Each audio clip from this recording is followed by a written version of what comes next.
Hello friends, स्वागत है आपका। अगर हम देखें तो फ्राइडे के सेशन में रिलायंस के शेयर ने मार्केट में एक जोरदार तेजी दिखाई और मार्केट इसके दम पर करीब 1000 पॉइंट चढ़ता हुआ दिखाई दिया। अगर हम देखें तो सेंसेक्स में करीब 1000 पॉइंट और निफ्टी भी करीब 17,300 के लेवल को, महत्वपूर्ण लेवल को पार करता हुआ दिखाई दिया। अब महत्वपूर्ण बात यह थी कि रिलायंस के शेयर में ये तेजी क्यों देखने को मिली। पहले हम बात करते हैं कि रिलायंस के शेयर में तेजी से क्या फायदा मिला। फायदा ये मिला कि रिलायंस इंडस्ट्रीज की मार्केट कैप में करीब 65,000 करोड़ रुपए का इजाफा देखने को मिला। और अगर मुकेश अंबानी ग्रुप की जो स्टेक है रिलायंस कंपनी, वो करीब मोर देन 50% है, तो उसके हिसाब से रिलायंस जो मुकेश अंबानी समूह है उसको करीब 32,500 करोड़ रुपए का फायदा केवल एक ही दिन में होता हुआ दिखाई दिया। अब बात करते हैं कि ये उछाल क्यों दिखाई दिया। रिलायंस इंडस्ट्रीज के शेयर में एक खबर आई कि उन्होंने जो अपनी एक आर्म है स्ट्रैटेजिक इन्वेस्टमेंट, उसका डिमर्जर करने को लेकर एक खबर आई। इसको लेकर शेयर धारकों की और क्रेडिटर्स की मीटिंग होने वाली है 2 मई को, जिस ऐलान के बाद से शेयर में एक जोरदार उछाल देखने को मिला।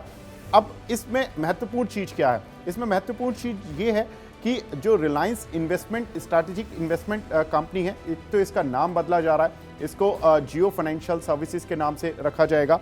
साथ ही अगर देखें तो इसको NSE BSE पर लिस्ट कराया जाएगा। साथ ही रिलायंस के एक शेयर धारक के बदले जियो फाइनेंशियल का करीब एक शेयर मिलेगा। तो ये एक बहुत महत्वपूर्ण पॉइंट था, क्योंकि अगर हम देखें तो अभी तक रिलायंस का जो ये वैल्यूएशन लगाई जा रही थी जियो फाइनेंशियल्स को लेकर, वो ये लगाई जा रही थी कि करीब 16 रिलायंस के शेयर धारकों को केवल एक जियो फाइनेंशियल का शेयर मिलना चाहिए। लेकिन रिलायंस के बोर्ड मैनेजमेंट ने ये डिसीजन लिया कि रिलायंस के हर शेयर धारक को एक जियो फाइनेंशियल का शेयर मिलेगा।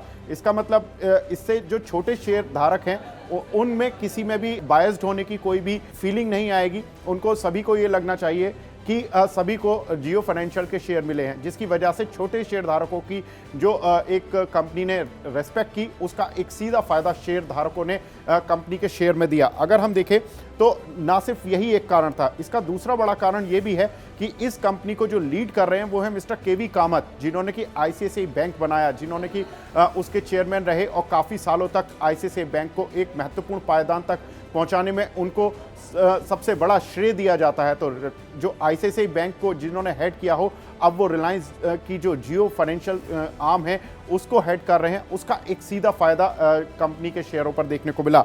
साथ ही अगर देखें तो जियो फाइनेंशियल की अगर रेवेन्यू देखें तो करीब 1535 करोड़ रुपए का रहा FY 22 में, यानी कि लास्ट फाइनेंशियल ईयर में।